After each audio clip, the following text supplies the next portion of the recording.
turns on the dynamics of the act of interpretation and presupposes as its organizational fiction, an interesting term, that we never really confront a text immediately in all its freshness as a thing in itself.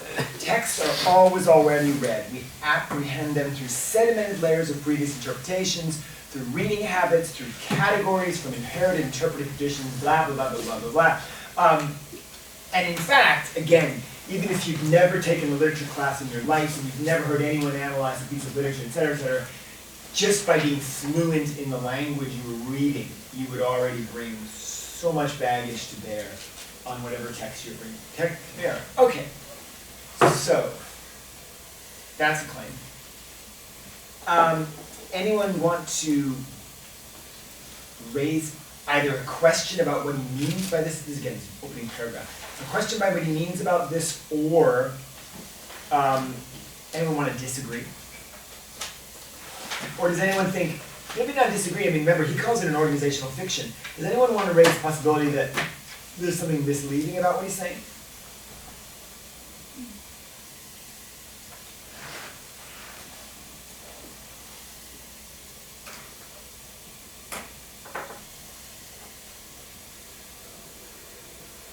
You don't have to. Do you like this as an idea? I mean, what's your reaction? Someone tells you, when you come to a text, you bring with it 8,000 critical lenses already. How do you feel about that? You're like, I accept it. Yeah? I do. You accept it. And you like, is it a reassuring idea? I think so, because I think it's very similar to Dr. Paragracia in a way, and I believe that we are educated, and in that sense, it gives us the perspective, the culture we're from, it gives us the perspective, and who we are, it gives us a fresh perspective. So in that way, I think Jason Is right. right. Okay. Other people have similar feelings?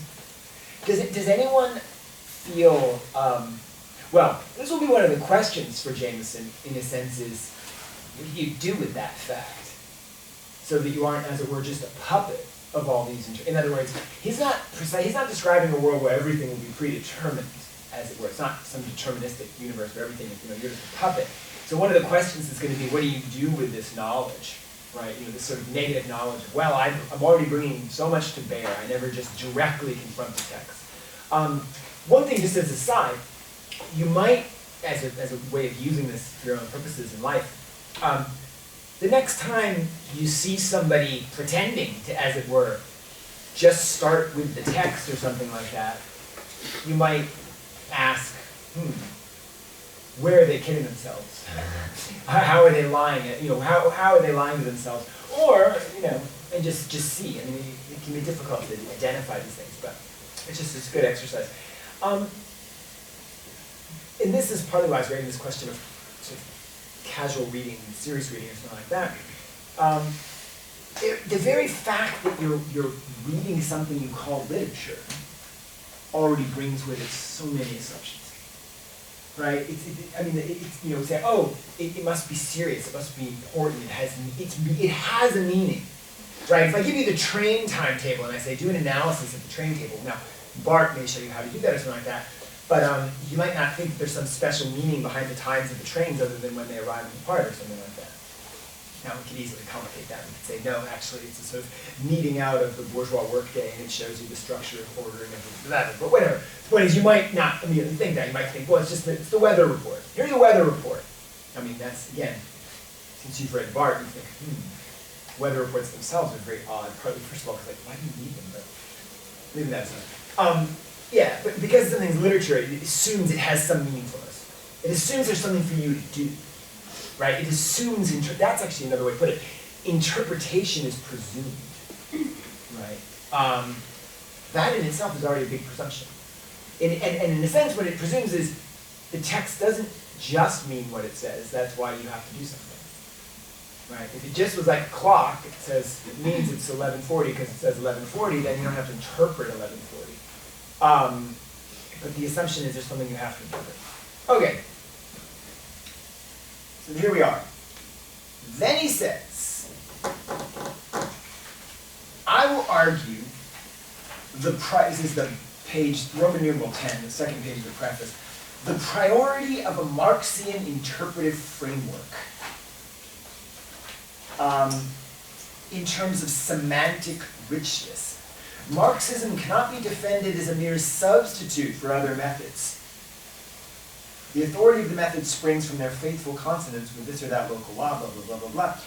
Marxism is the untranscendable horizon that subsumes all these other critical operations, cancels, and preserves them. Sounds like an Emily Dickinson poem. Like the one we just read. What is he possibly talking about?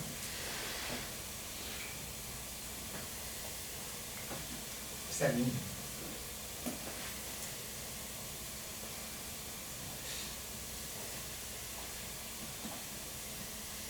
I feel I'm doing this wrong because I'm not eating this on the heated floor. What is he talking about?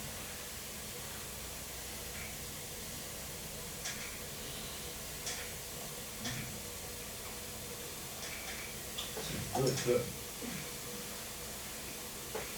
Life's hard. What are you talking about here? Why doesn't he say, okay, we're going to do Marxism in that lens and all the others are invalid? Why does he not say that?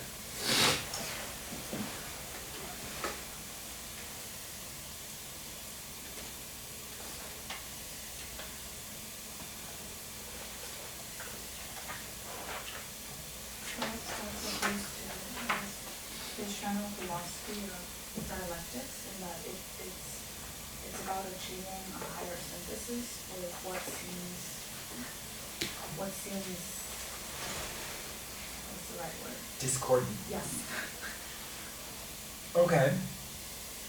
So, a higher synthesis.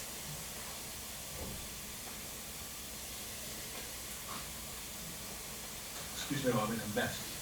So what does that mean? I mean, yes, when he says this phrase he uses here, he is explicitly, the phrase, at once canceling and preserving them, is a translation. I mean, he's essentially, that's a definition. So, there's a word in German that Hegel uses, which is just, you probably know this, aufheben. And heben literally means to lift up. You lift up. But aufheben also means in German to cancel. So you say, oh, we're having class tomorrow, it's aufgehoben. No, it's canceled.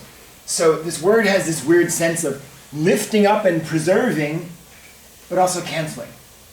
It's almost an antithetical word. It has two meanings that are opposite, and the word means both. And so it's often translated into English the way he writes that. Preserve and cancel. And so the word itself is strangely ambiguous. But yeah, he is saying that Marxism is somehow, I mean, he privileges the Marxist lens. It's not one, this is the thing, it's not one interpretive method among others. So it's not like, Monday we can do feminism, and Tuesday we can do post-colonial, and Wednesday we can do Marxism. And he's like, yeah, you can do all the others, but the horizon of that is somehow Marxism. So Marxism is in some way the method of methods. It's the critical lens of critical lenses. The truth of each of the individual critical lenses will only be revealed, as it were, once you see the truth of the Marxist lens. So that's the sense in which it will cancel them but preserve them. In other words, and this is the thing, so an individual critical lens, someone might say, well, I have an individual lens, cultural historical, well, close to him, but whatever. Some other lens. I have a lens and my lens has local validity. And he will say, no, you won't really understand what it is that's truly right about your method until it's sort of viewed from the perspective of the sort of primacy of the Marxist method. So the Marxist method is not going to negate what you say. It's just going to, in a sense, it's going to show you the truth of what you said that you may not have even been able to formulate. Right? So we might do our Monday our feminist analysis, and Tuesday our postcolonial analysis, and Wednesday our semiotic analysis. But according to Jameson, we won't really understand, and those are all fine, and we will get results, but he's like, you won't really understand the significance of your results until they're sort of put within the broader Marxist frame. That's his claim. You by no means have to agree. And indeed, this is an older book. I mean, it sounds a little dogmatic when he says it, but whatever, that's the claim. Okay, so we want to then understand, why does he think he can claim that? You know, I mean, what is it about Marxism that he thinks he can say that? Now, already, I mean, you've identified one of the reasons he thinks this, is he thinks that Marxism is interested in these processes, these sort of dialectical processes that will, you know, bring to the fore the truth of various clashes or something like that. But we don't necessarily know what that means yet. So, that's anyway, that's the claim. So, on the first page then, now, page 1, literature is a socially symbolic act. And now he kind of generalizes this. He says, what I'm arguing for here is the priority of the political interpretation of literary texts. All reading interpretation, in some sense, is sort of sketched out by this horizon. This is why I like it. It's like, you know, Emily Dickinson says, affliction ranges boundlessness. It's like, here it's sort of, the political interpretation sets out the range of possible approaches or something like that. Now, in what follows, how does he make that case? Or what do you understand him to be saying by this?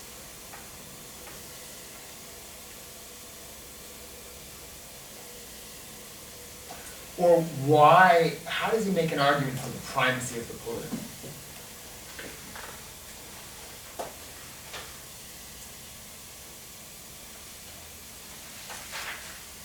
Is there a place, I mean, with a text like this, right, we wouldn't go through it line by line. Is there a place where he says something and can intervene? You know, again, and this is, you know, I'd say this is a general just piece of advice in the world. The really, really good readers and interpreters are the people who know where to intervene in a text. You know, you're never just going to start at word 1 and work your way linearly to word 10,000. If you do, your readers will get really bored about word 80 or something like that. It's about knowing where to intervene, where to put pressure, what to highlight. So these great, you know, whether it's Brooks or Jameson or DeMine, these people, I mean, these great readers, they know, it's somehow like they always quote and start with the magical sentence from which everything unravels. It's like they find the, you know, it's like Freud would talk about that as like the navel of the dream or something. It's like the moment where everything is kind of the node. And so with us as an exercise, the question is kind of like, okay, here we have this Jameson. In the first few 5, 6, 7, 8, 10 pages, is there somewhere we can quote something, put pressure, where we can sort of start unraveling things? A line you underlined, something you circled, something that seemed either compelling or bizarre or ridiculous, anything. But seriously, it's a general operation, like knowing where to intervene is very powerful. And is unfortunately largely learned with practice. And messing up.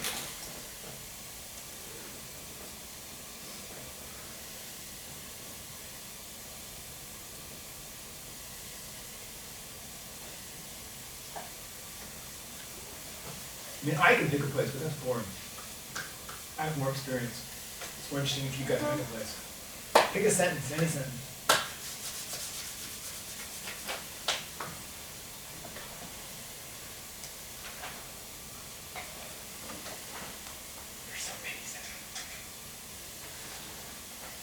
Pick a sentence. If it doesn't take us anywhere, we'll try another one.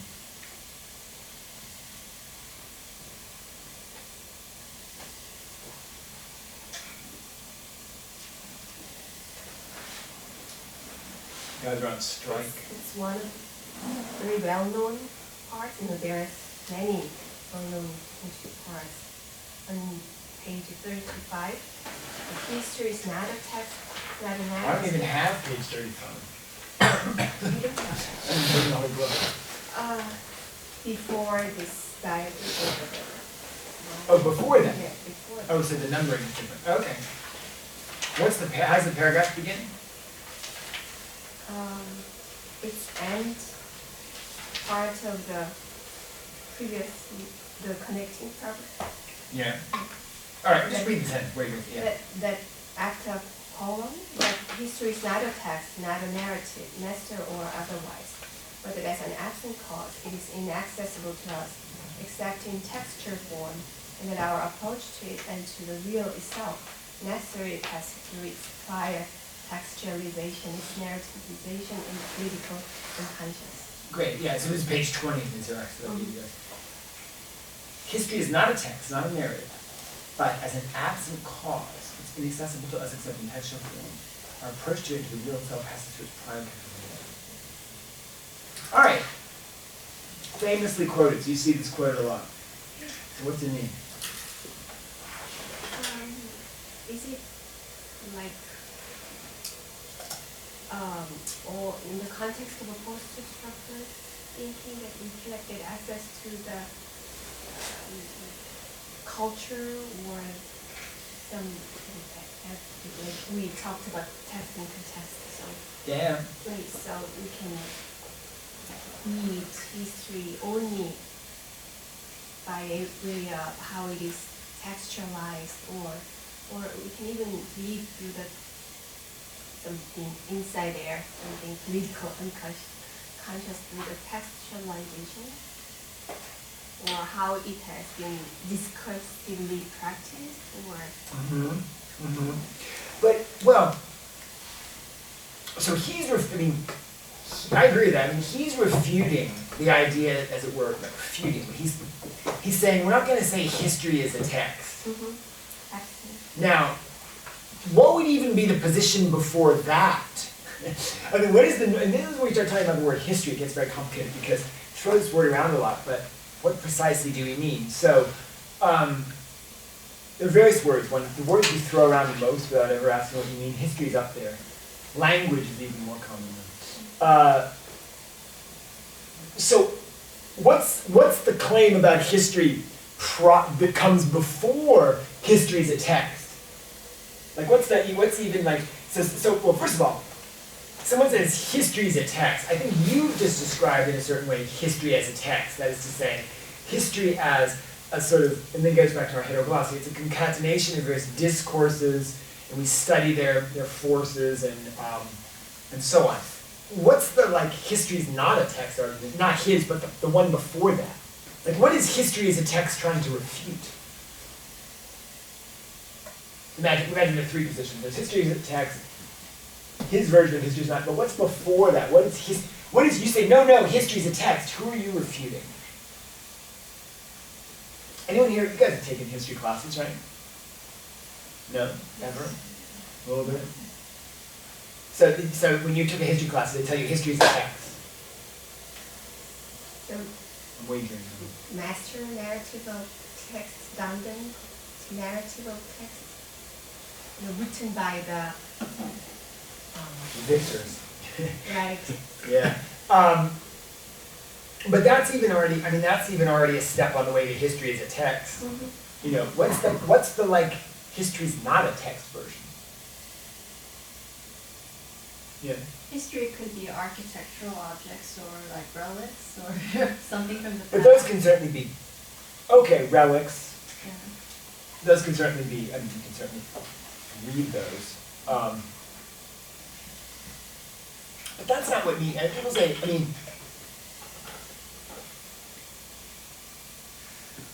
yeah, I mean, what's the more, we're looking like, what's the common idea? History is a fact, absolute fact. All right, history is a collection of facts about what happened. And that's, you know, there are plenty of famous historians who are completely comfortable with that. Now, they might qualify it in various ways, but yeah, history is about what happened. It's about the facts of what happened. It's about this particular, period, people started this form of agriculture. In this particular period, people created this form of currency. In this particular period, people used this kind of material in the floors. In this particular period, this person was the king. Whatever, it doesn't, Okay, history as a collection of facts. Now, when someone says, history is a text, then I think they're responding to this fact model of what you were saying, which is, yes, but we only know these facts insofar as they are part of these larger discourses that make them meaningful. In other words, if there was something like the raw data, we wouldn't even recognize it as such. There's no such thing as, the pure information, pure information that doesn't exist. Like, it's always already part of a discourse, part of a language, part of various models. We only identify something, we only say, oh, that's a significant fact because blah, blah, blah. But again, this is still not Jameson. This is what he's, go ahead, you want to say? Okay, so that's history as a text, and he says no, in your quote, history is not a text, it's not a master narrative, it's an absent cause. What does that mean? He's actually said quite a lot about this absent cause.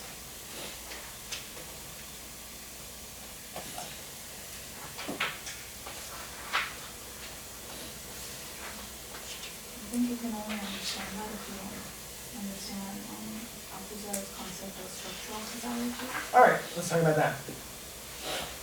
So we're back on page where, 11, 12? My pagination is different.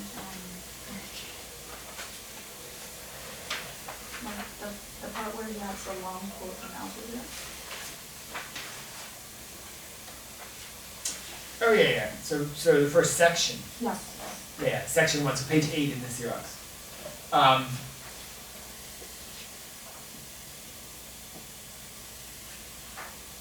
Okay, so he goes through these two systems. This is Althusser. He talks about the mechanistic, he talks about the Hegelian, but then he wants to talk about this third one, structural causality. This is page 9. So well,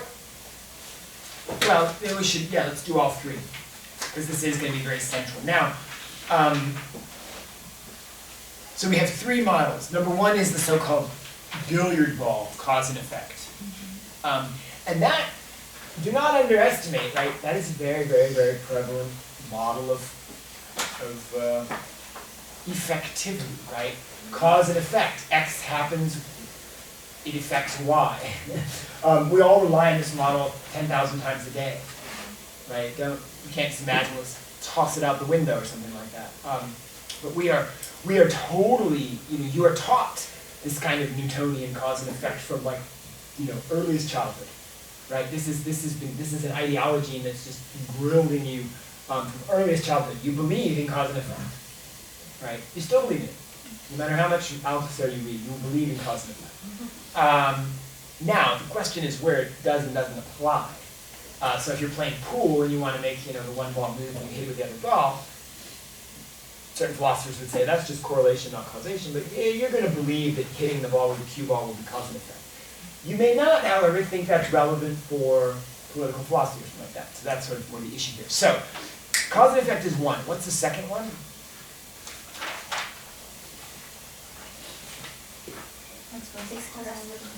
Expression.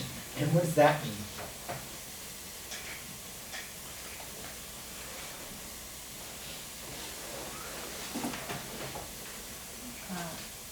There's an inner essence and reality.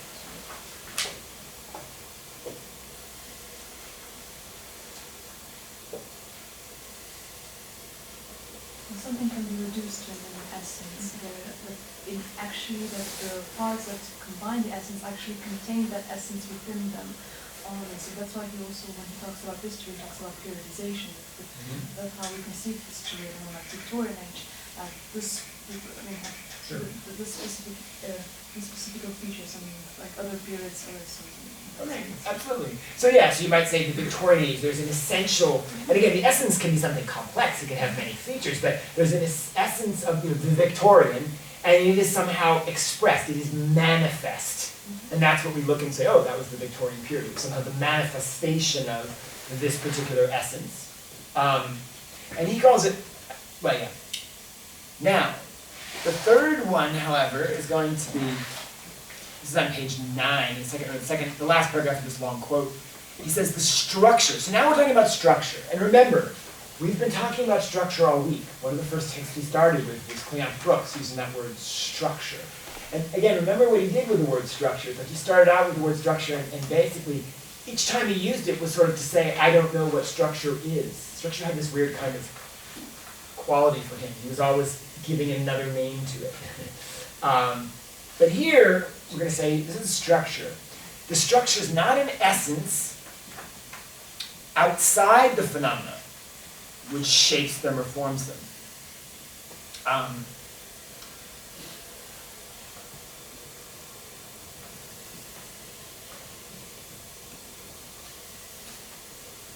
The effects are not outside the structure. They don't pre-exist. The structure is immanent in its effects. What does that mean?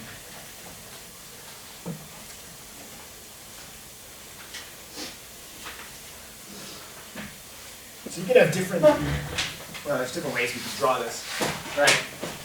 You could say, all right, you have cause and effect. So cause and effect is something like, well, it's many things, but you know, why was there a war? Well, there was widespread economic unrest. Why was there widespread economic unrest? Well, because these and these things happened, it caused this, you know, it's the dominoes. Things cause other things, whatever. Now, it's hard, let's not worry about drawing expression, let's just do structure. So one way with structure, you might imagine, is you might say, okay, how am I going to draw a structure? You might say, okay, history is shaped by a structure, so that means there are certain sets of forces or certain parameters that you know, form a kind of, I don't know, an outline or something like that. Container? I don't know. We're back to our envelope or something.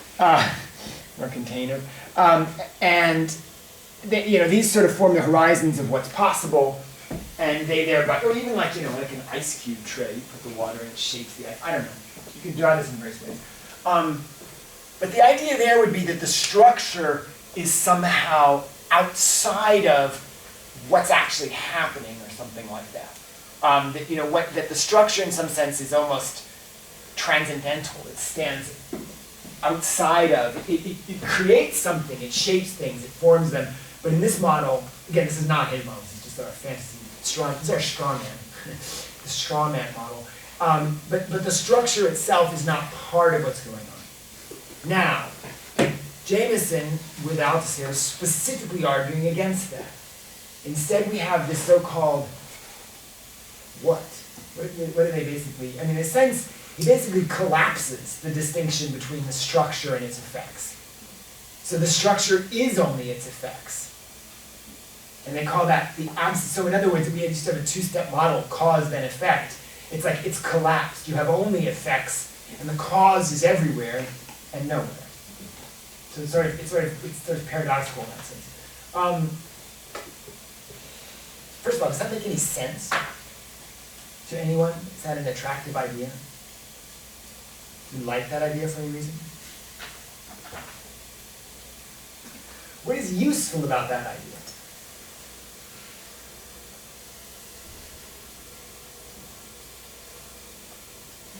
I think it's more attuned to how when we look at society as a whole, things are a lot more interdependent than we might think they are. So there's this, you can imagine a greater interaction going on.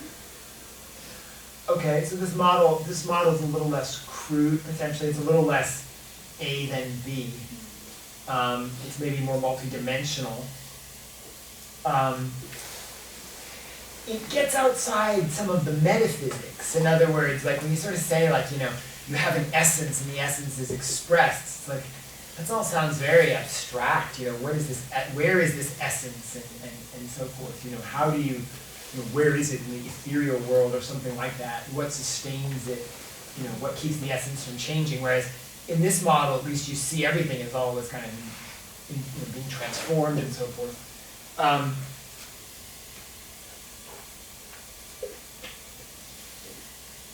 And in a sense, he's saying, you know, all the structure is just the combinations of elements, you know, sort of interacting and changing.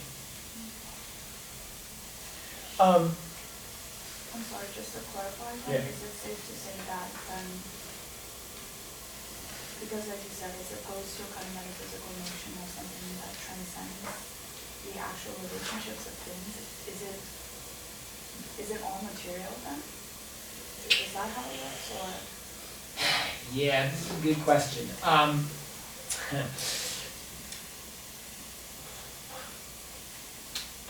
Althusser himself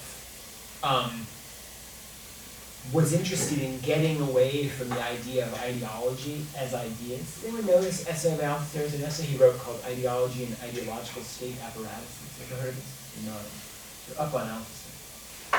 That's good. Tell us about the essay. A long time ago?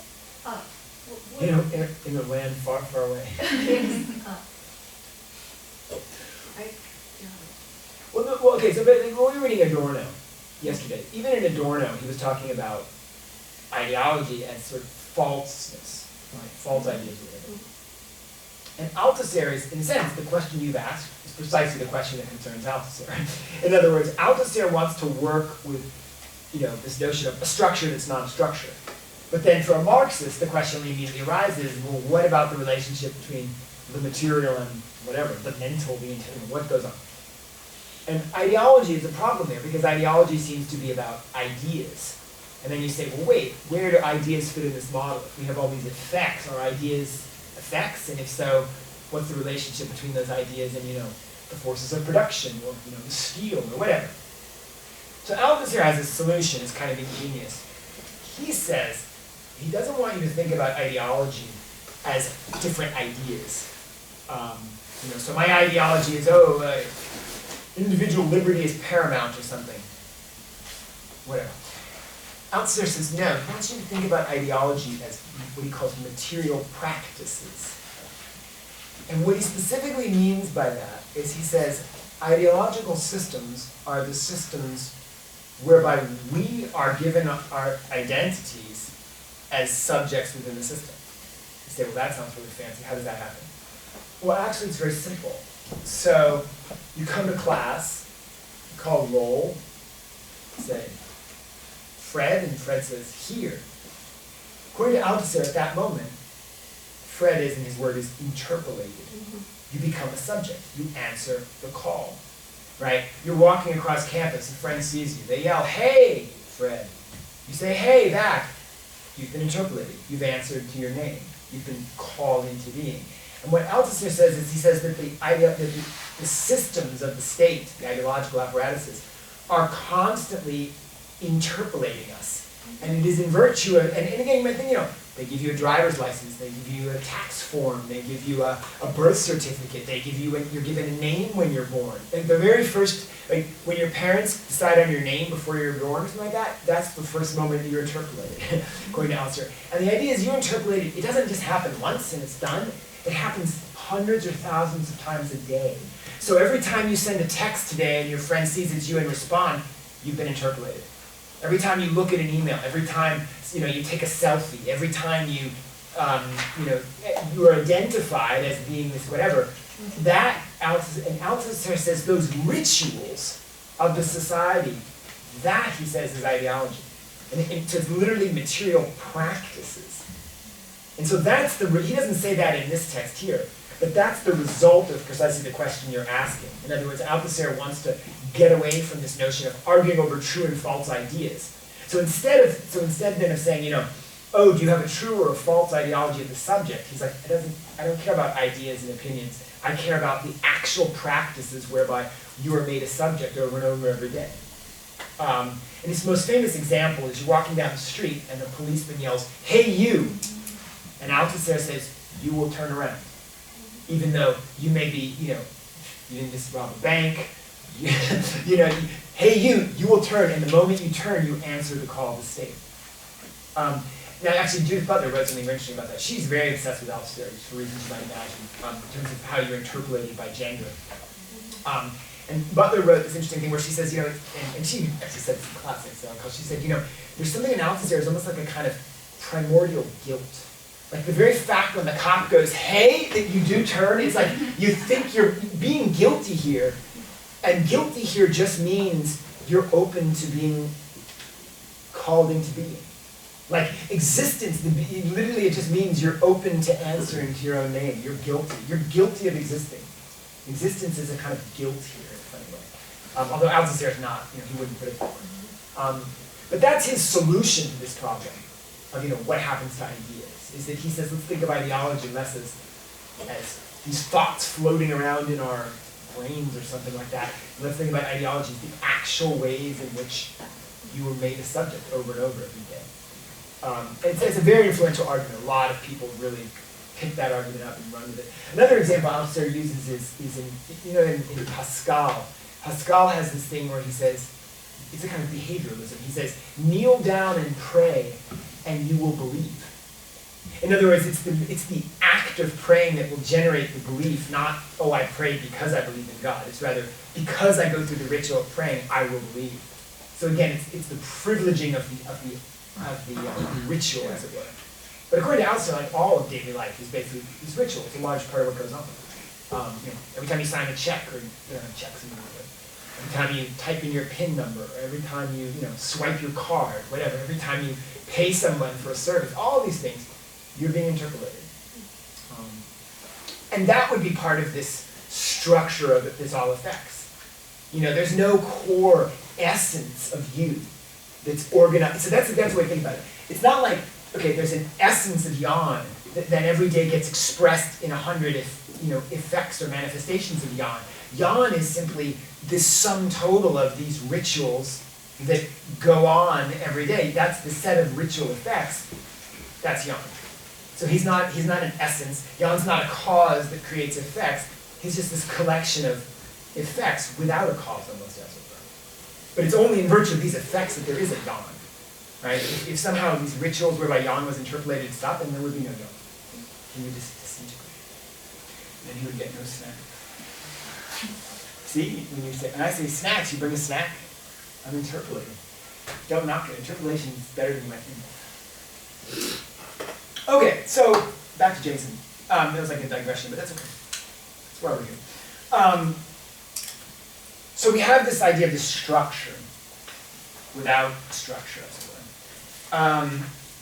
And we're going to then think history is not a text, but it's somehow, history is whatever it is that we're seeing the effects of. It's almost like history is that structure, something like that. But that's good. See, that's a good example. You intervene somewhere in a good sentence and good things happen. Is there another place, maybe earlier in the essay, you could intervene?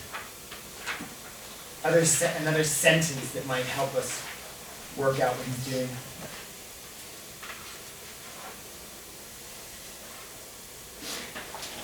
I was thinking of, on page 4, he says, he quotes Marx, the history of all existing society is the history of class struggle. And then he says, basically, this narrative, this fundamental history, class struggle, is why we're studying, we're developing this whole theory. Basically, in other words, we're going to show that really the dominant narrative is this story of class struggle. And that's in some sense our goal. So, we're going to show the primacy of that model everywhere. But he makes this very polemically. He knows he's being very polemical. But that's the claim. Now, one of the interesting things that follows from that is, this is a sentence I was interested in, from this perspective, the convenient working distinction between texts that are social and political and those that are not becomes something worse than an error, namely a symptom and a reinforcement of the reification and privatization of contemporary life. What does that mean? What is the reification and privatization of contemporary life?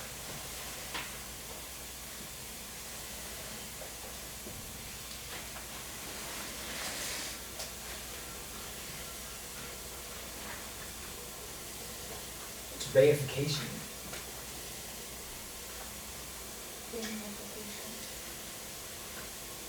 Okay.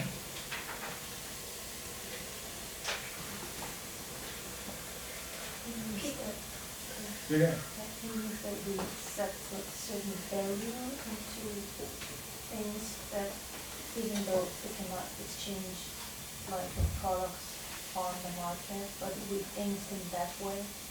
For example, our human characteristic can be very like the commodity. Okay, yeah. I mean, the sort of, that's good. The core text here is, of course, the section in capital. You talked about commodity fetishism. And the key detail of commodity fetishism for Marx is just that relations between people get understood as relations between things. So that's a sense in which then the way people understand society is as if it was, how things interact, and people are in a funny way almost factored out of the equation. Certainly, it's very funny, in 1989, like the Berlin Wall falls, and the Soviet Union kind of unravels and so forth. And people were declaring Marx is dead, history is over. They're literally, these people, they write these essays, the end of history. And then somehow history didn't end. And now Marx has come back, Like the other day they had some article that said, the richest 62 people in the world own more than the poorest 3.5 billion. So Marx is kind of making a comeback in certain ways. Jameson too, I guess. I mean, not the other one on top. But, we were talking earlier about the working distinction between pleasure reading and serious reading. And I was sort of trying to get us to at least think what are we assuming to make that distinction work? But I'm also partly interested to say this is the way Jameson would do it. He would have said, what purpose does that distinction serve? So we have a distinction between the way we read Harry Potter at the beach and the way we read Shakespeare for seminar. Why do we have that distinction? What work does it do for us? I don't know the answer off the top of my head. If you do, say something. But that's the way Jameson thinks about it. That distinction, he would say that distinction is not random. It doesn't exist for no reason. What work is it doing? And that's actually partly he quotes Deleuze. I mean, that's also the Deleuzean question. What is it? Don't ask what it means. Ask what it does. So if someone says, I'm going to make a rigid distinction between blah blah, and you think that's weird, so you say to yourself, well, why are they doing that? And you can do that really with all the texts we've read, even starting with Brooks, when the very first distinction he makes between structure and meaning. And you say, okay, he's got to start with this distinction, even though in a way he's going to start to break it down. What work does it do for him? Why does he need to start with the distinction and then get rid of it? Something could do with all these texts. Anyway, the distinction here is between social political texts and those that aren't. And Jameson says that distinction is a symptom. So what does that mean? So we have that distinction. In other words, we'll just assume for his sake of argument. We believe that there are some texts that are social and political and others that aren't. The problem is, post-Jameson, we may not believe that. But let's imagine we live in a space where we believe in that. And you probably still do anyway. What is it? It's a symptom. Why?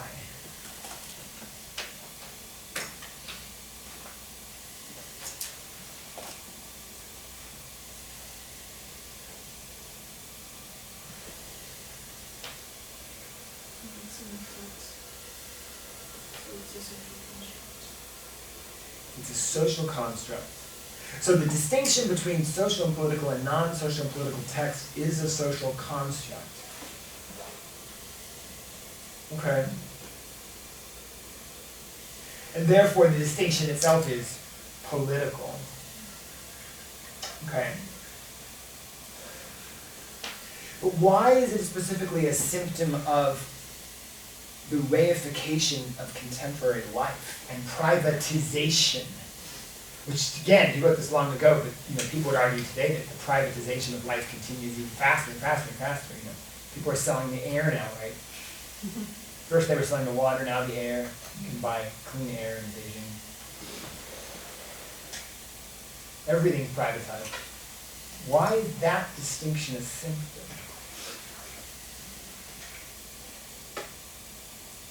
I think with symptom you can't help but think of illness, right? So it's a sign that points to something that's deeper and something that's seriously sick, right? So Yeah. But it's also, it definitely does that. I mean, that's definitely the connotation. But why is the distinction between political and non-political texts a symptom of reification? Or, to put it another way, presumably, if we have that distinction between the political text and non-political text, why do we have that distinction?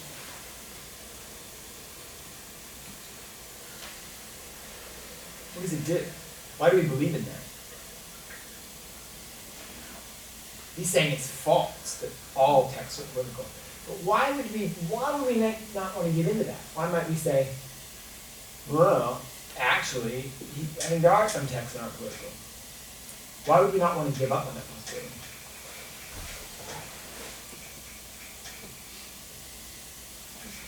If we did that mean that we also have fallen victims to the political systems and we are actually doing everything with the existing structures making there's some sort of a structure, for example, like a political system, and if we say that we are outside that we are not acting like the majority is, so that we are going against it and we are not simply just repeating the patterns or something like that.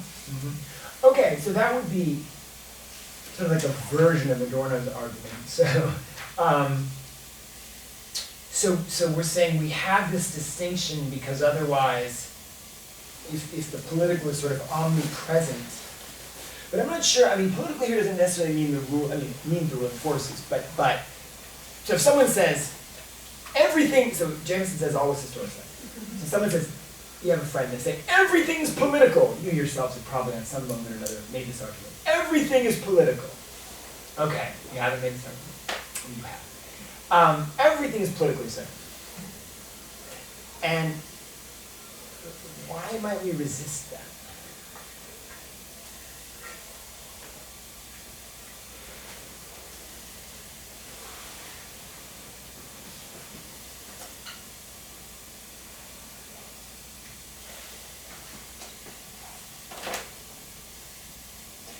Jameson says, the distinction reconfirms the gap between the public and the private, between the social and the psychological, between the political and the poetic, between history and the individual. So what he's saying is, so if the question was, why do we have a distinction between the political and non-political? Jameson says, we have that distinction exists to help support the idea of the individual separate from society. So the individual bourgeois, middle bourgeois, sitting in his or her drawing room in 1872, reading a nice book of poems in the private sphere, with the curtains closed. No one can see them. They're not, out in the hustle and bustle of the world. And Jameson says basically that distinction between political and non-political sustains this fantasy that individuals really can be separate from society. It sustains the fantasy that there is labor you do that's private and labor you do that's public. It sustains the fantasy that there's two parts of your existence. The part, here you are out in the public, and then you'll go home and you'll be in the private, and that's just you. And that's somehow not touched by the same forces that are structured in the classroom or something like that. So what Jameson is saying is that distinction, between these different kinds of texts is supporting a whole set of larger fantasies, essentially. Because of course his claim is going to be, there is no rigid public-private distinction, there is no rigid individual-social distinction, there is no rigid aesthetic and political distinction. These things are all going to be part of the same structure of effects without cause. Does that make sense? Essentially why, that's the claim, is that basically these kind of distinctions help sustain fallacies in a certain way.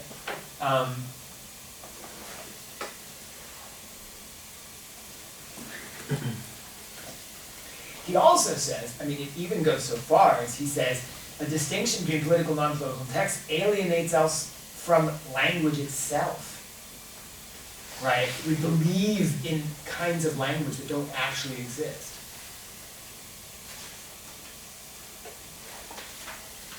Does that help? No. I wanted to ask, on the top of page 5, so if you turn the page,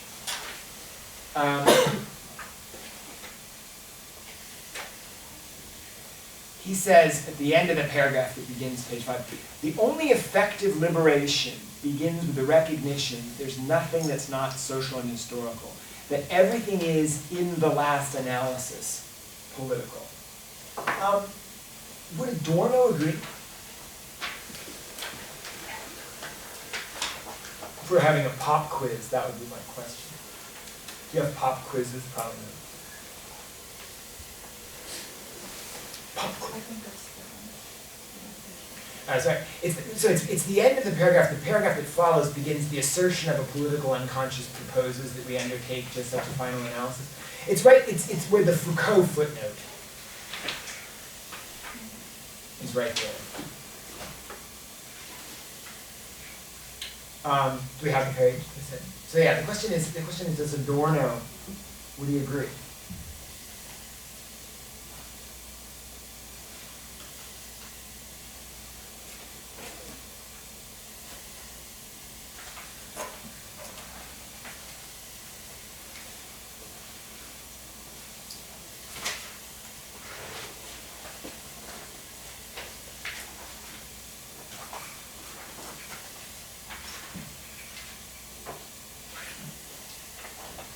You're saying no? Who would agree? Would not. Who would not agree? Why not? In some way it's similar, but specifically, it's a little bit different. Mm-hmm. How is it different?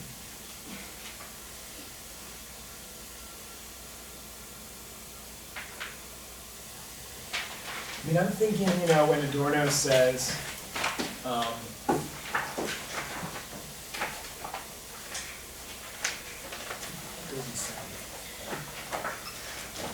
right, when Adorno says something like,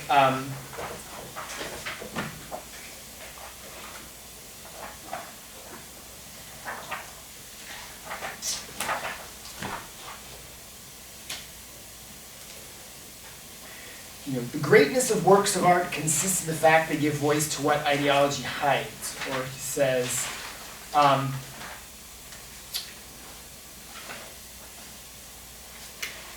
the highest lyric works are those in which the subject sounds forth until language acquires a voice.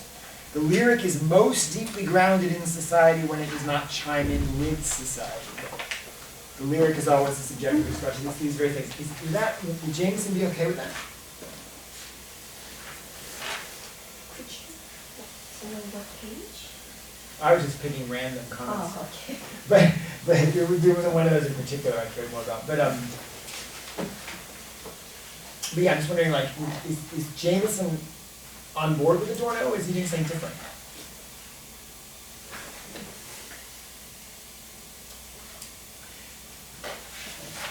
This revision is a bit different because Adorno can still, from my understanding, that you can still abstract the individual out of like the collective hustle and bustle. But I think for Jameson, it's that you're always a part of the social and the collective, and that there's no way you can stand outside of it, right? Okay. Do we agree? Disagree? I feel that Adorno is addressing the issue that ideology hides with the greatness of work of art. That sentence, it's saying that an artist can be ahead of its time, ahead of its societal and political conditions, while Frederick Jameson says you can't escape your societal and political implications, and you're immersed in it, so you can't be ahead or. Okay, so that's interesting. So you were saying that then Adorno offers hope. I mean, this is a funny thing. Adorno is always accused of being the most pessimistic, negative. I mean, it's literally like there's a joke about the members of the Frankfurt School. They were going to have a contest to see who could write the longest sentence without saying "not" nicht in German. And so, like someone starts out and they're blah blah blah blah blah blah nicht, and then someone else was blah blah blah blah nicht, and then Adorno just says nicht. No, they did not. Just the first word not. And Adorno is supposed to be like Mr. Negativity incarnate. But the argument you're saying is, in fact, what he's saying about the lyric poem is precisely holding out the possibility for a glimpse, as we said yesterday, of something different. Whereas, this is now the concern, is Jameson not in fact describing a system where there's no way out? And this, I mean, it's great you put it that way, because this is actually a larger charge that's leveled at Althusser himself. People say Althusser describes the structure, the system, like an interpolations, ideology system, in which everything exists. He doesn't give you any way to change the system. And that's a very serious concern people have with Althusser, is that ultimately his model doesn't really have an option for change. And so that's a great, and we can debate whether or not that's fair to Jameson, but that's a great potential way to contrast. And I think that's really good, because yeah, that's certainly Adorno is always thinking about that possibility, even though he calls that possibility an impossibility, right? You know, the possibility is language quoting the impossible, but nonetheless, that's the concern. Whereas, yeah, certainly with Althusser, one of the charges people make at Althusser is he doesn't ultimately give you any way to change it. Now, you can go into it. Yeah. But I think that's only a great way to think about it. That's like a good contrast. One other point, and now I will tell you the page number. Page 39 in the Adorno, the third page.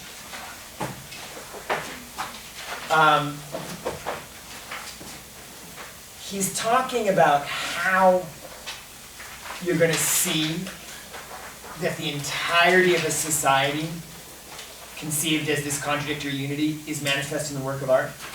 He's going to do that. And he says in the middle of the page, this knowledge has to be rediscovered through complete submission to the matter at hand. Now, in other words, he says, yeah, you may have knowledge of this and that and the other thing, but you in some sense have to relearn that knowledge by what he calls complete submission to the matter at hand. Now that would seem to be saying, you have to, for instance, do what he did and interpret one of the poems. But what he also seems to be saying is, yes, you may come pre-equipped, as Jameson would say you do, with all sorts of knowledge about this, that, and the other thing, but Adorno is somehow saying, you've got to relearn that all over. In this concrete analysis, in this case of a poem. Could be of something else, could be of a painting, or could be whatever. But he's saying you have to, as it were, relearn it all over in this complete submission to what's at hand. Now, would Jameson respond that that is a fantasy? That there is no such thing as this complete submission to the matter at hand, because, as Adorno himself says in the previous sentence, you always come with all this baggage. Right? That would be, I think, an interesting, again, if you were going to write a paper about this or something like that, it would be interesting to talk about whether or not that's a moment in the Adorno where Jameson would accuse Adorno of being mystified or something like that. That, you know, there is never a moment where there's this complete submission. Now, again, I'm not saying that's the case or not. That's at least a question you could ask.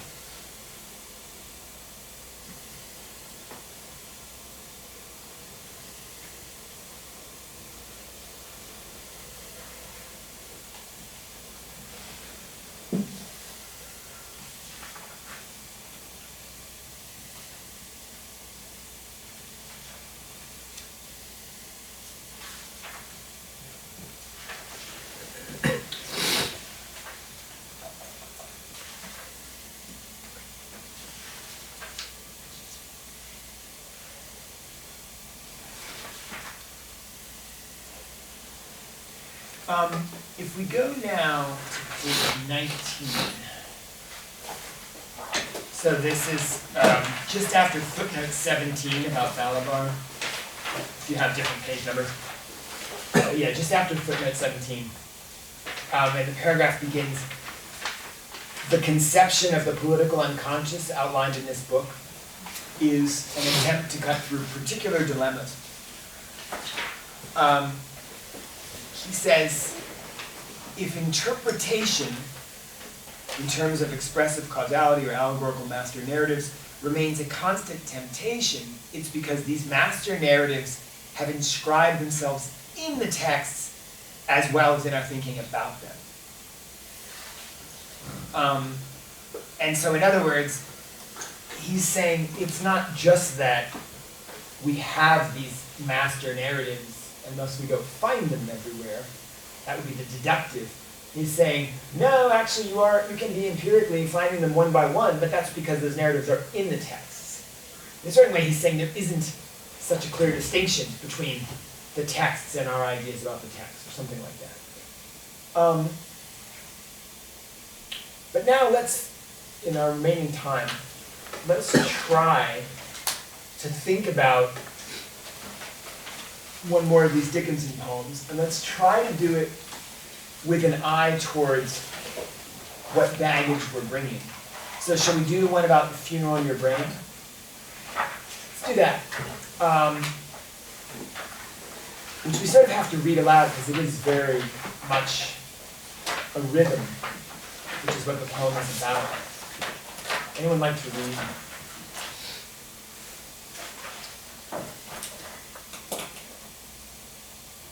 Well, we'll do this. We'll just each read a stanza. Let's go around the room. I'll start in maybe 3 seconds. So, this is 340. All right. Okay. I felt a funeral in my brain, and mourners to and fro kept treading till it seemed that sense was breaking through. When we all received the service like a drum kept beating, and I thought my mind was going numb. And then I heard them lift the box and creep across my soul. Those same boots of red again and trace strange joy. As all the heavens were a bell, and being but an ear, and I and silence and streamed breeze wrecked solitary here. And then a plankton breathing broke, and I dropped down, and hit a wall at every plunge, and finished gnawing there. All right, somebody say something about the poem. Anything. Doesn't have to be super fancy. You could say what it's about.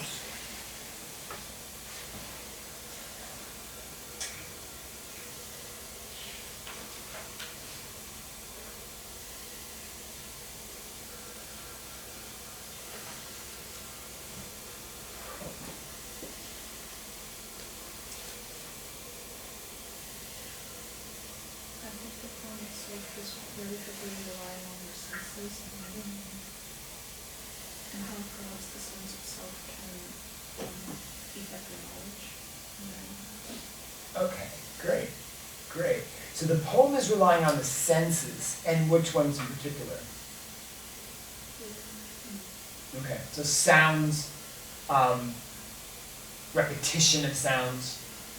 Okay, great. So let's now take this as something to analyze. The poem, it foregrounds the sonority, the auditory quality, the phonological, foregrounds the sound. Now, we're going to react to that detail. We've made that observation. We're going to now talk about that. What distinctions, what master narratives, what baggage will we bring to bear as we now try to extend this observation and talk about what it means? You see what I'm asking? In other words, what's going to shape the way we're going to think about this observation that was just made? Or maybe sort of meta. I think what sounds that we consider to be pleasant versus what sounds that we consider to be cacophonous and somewhat discordant. Okay, so there's potentially, we could say there's an aesthetic of sound. There are certain sounds that culturally have certain valorizations, positive or negative. Some will sound like fingers on a blackboard, and others will sound like a cat purring or whatever you like. Sound of money when you win the lottery, I don't know. Okay, so that implies then that there's a kind of aesthetics of